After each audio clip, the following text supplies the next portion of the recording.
Hello everyone, welcome back to my channel. आज हम start करेंगे cell the unit of life chapter में types of endoplasmic reticulum. हमने start किया था एंडोमेम्ब्रेन सिस्टम के बारे में। तो एंडोमेम्ब्रेन सिस्टम में क्या क्या ऑर्गेनल्स थे, उन ऑर्गेनल्स में सबसे पहले हमने लिया है एंडोप्लाज्मिक रेटिकुलम।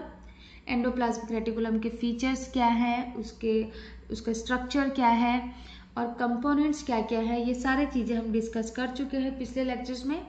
तो अगर आपको ये मेरे लेक्चर्स देखने हैं तो आपको मेरे चैनल पे इस चैप्टर का अलग से प्लेलिस्ट है जिसमें आपको सारे टॉपिक्स मिल जाएंगे जो अब तक कवर हो चुके हैं, तो आप जाके वहाँ पे देख सकते हैं।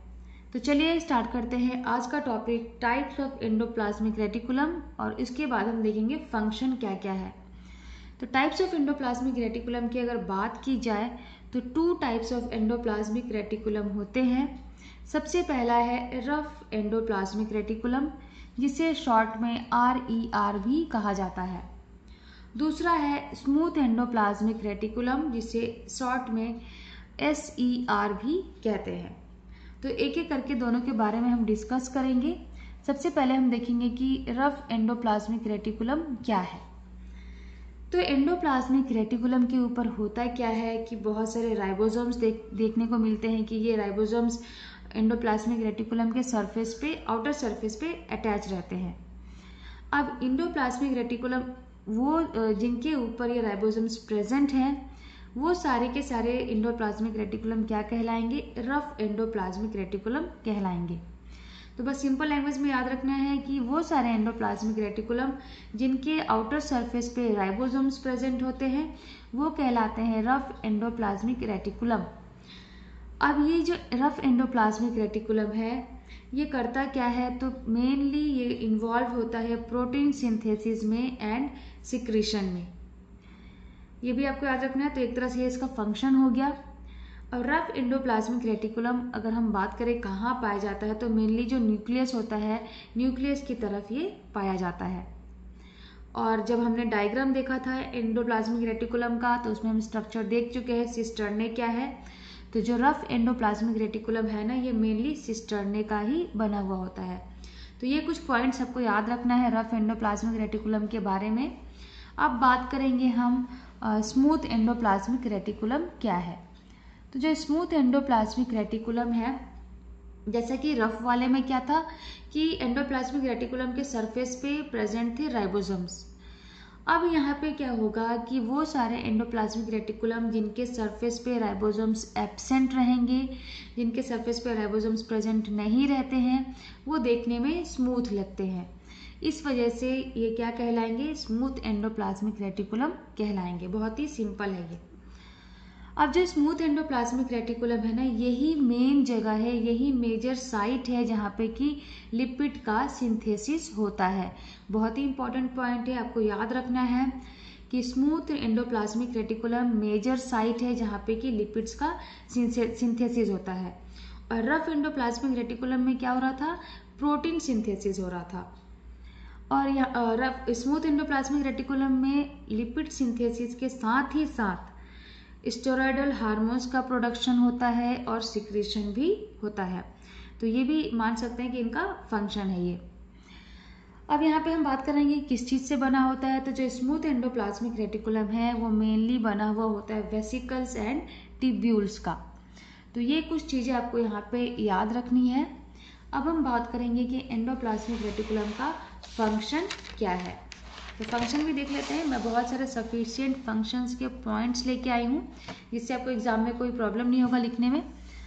तो सबसे पहला फंक्शन ये है कि एंडोप्लाज्मिक रेटिकुलम एक फ्रेमवर्क प्रोवाइड करता है सेल को, या कह सकते हैं कि एक मैकेनिकल सपोर्ट प्रोवाइड करता है और सेल को शेप प्रोवाइड करता है। तो ये इसका पहला फंक्शन हो गया। दूसरे फंक्शन की अगर बात करें, अब क्या होता है कि न्यूक्लियस से बहुत सारे इंफॉर्मेशंस होते हैं जो कि दूसरे ऑर्गेनल्स तक पहुंचाना होता है या दूसरे सेल तक पहुंचाना होता है। तो ये जो न्यूक्लियस से इंफॉर्मेशन आ रहा है ना, ये कौन ट्रांसफर करेगा? तो जो एंडोप्लाज्मिक रेटिकुलम है ये हेल्प करता है, ये सारे जो न्यूक्लियस से इंफॉर्मेशंस आ रहे हैं इनको ट्रांसफर करता है अदर ऑर्गेनल्स तक या अदर सेल तक। तो ये बहुत ही इंपॉर्टेंट फंक्शन है एंडोप्लाज्मिक रेटिकुलम का। आपको याद रखना है कि इंफॉर्मेशन ट्रांसफर करने में हेल्प कर रहा है।